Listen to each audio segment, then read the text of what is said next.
आज आम दशम श्रेणी जीव विज्ञान आम परिवेशर ऑब्जेक्टिव क्वेश्चन देखिए। तो प्रथम क्वेश्चन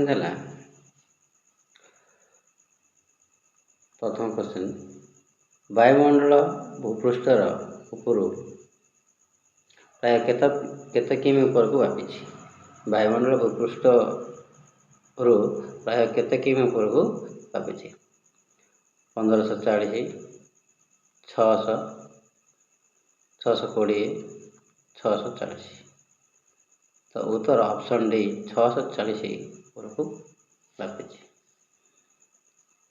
परवर्ती प्रश्न व्यवहार प्रथम किए करते? चार्ल्स एल्टन, एजी टांचले, लिंडेमैन, डी हांसग्रेव। उत्तर ऑप्शन डी एजी टांचले। परवर्ती प्रश्न नंबर 3 परिसंस्थार अणुजीव मान को कौन कहुए? अपघटक, उत्पादक, भक्षक, मांसाशी। तो उत्तर अपघटक ए। परवर्ती प्रश्न नंबर 4 वायुमंडल सबुठ अधिक परिमाण थी गैस शतकड़ा केते?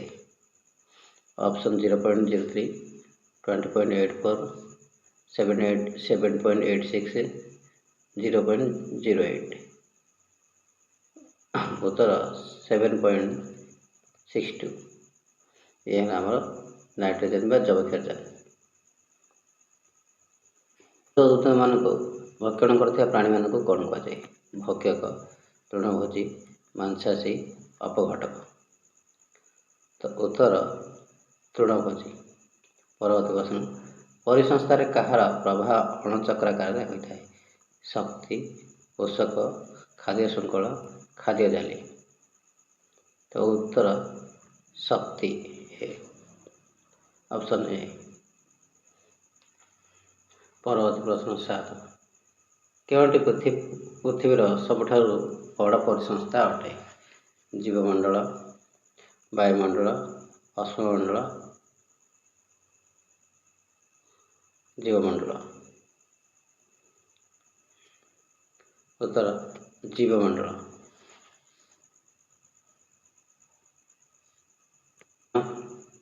परिसंस्थार क्यों मान उत्पादक अटंती?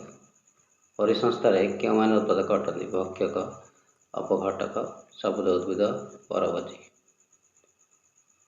उत्तर ऑप्शन सी सबुज उद्भिद।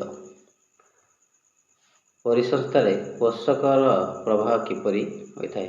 चक्राकार, एकदरफा, वक्राकार, समांतर। उत्तर चक्राकार, ऑप्शन सी चक्राकार। परवर्ती प्रश्न नंबर 10 क्योंटी जैव अवनमित्क्षम उत्पादन अटे? पारद, प्लास्टिक, रासायनिक पदार्थ, काठ। उत्तर डी काठ। जीव शरीर पर आवश्यक पोषक गुड़िक कौन कहुए? जीव शरीर पर आवश्यक पोषक गुड़िक कौन कहुए? सूक्ष्म पोषक, स्थूल पोषक, विटामिन, धातुसार।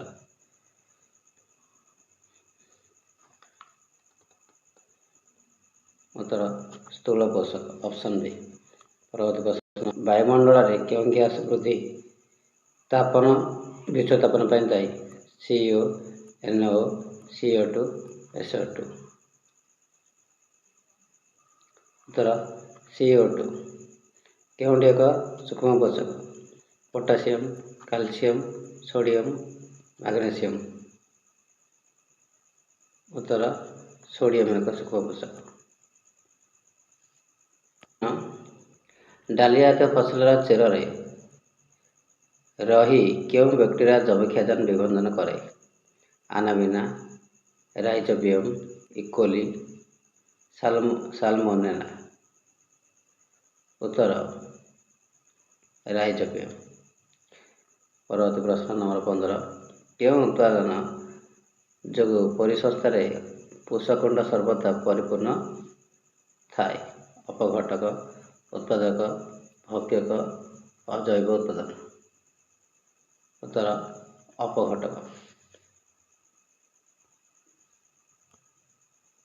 ସଂସ୍ଥା ବନ୍ୟଜୀବ ସଂରକ୍ଷଣ ଓ ପରିବେଶ ସୁରକ୍ଷା ଉପରେ କାର୍ଯ୍ୟ କରୁଛି।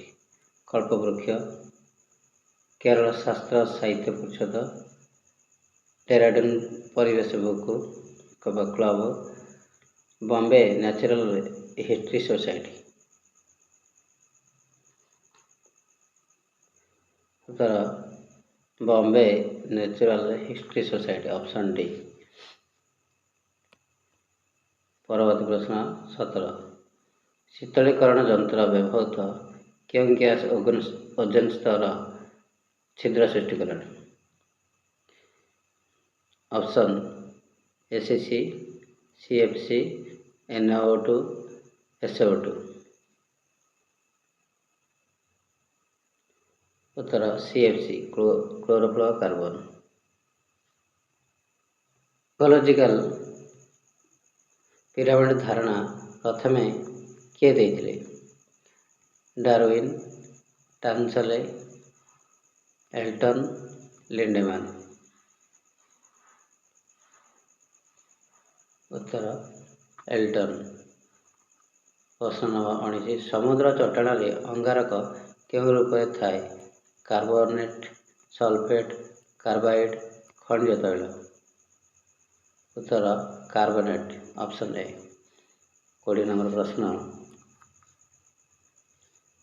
ସବୁ ପ୍ରକାର ପ୍ରାଥମିକ ଭକ୍ଷକକୁ ପରିସଂଖ୍ୟାରେ କ'ଣ କୁହାଯାଏ?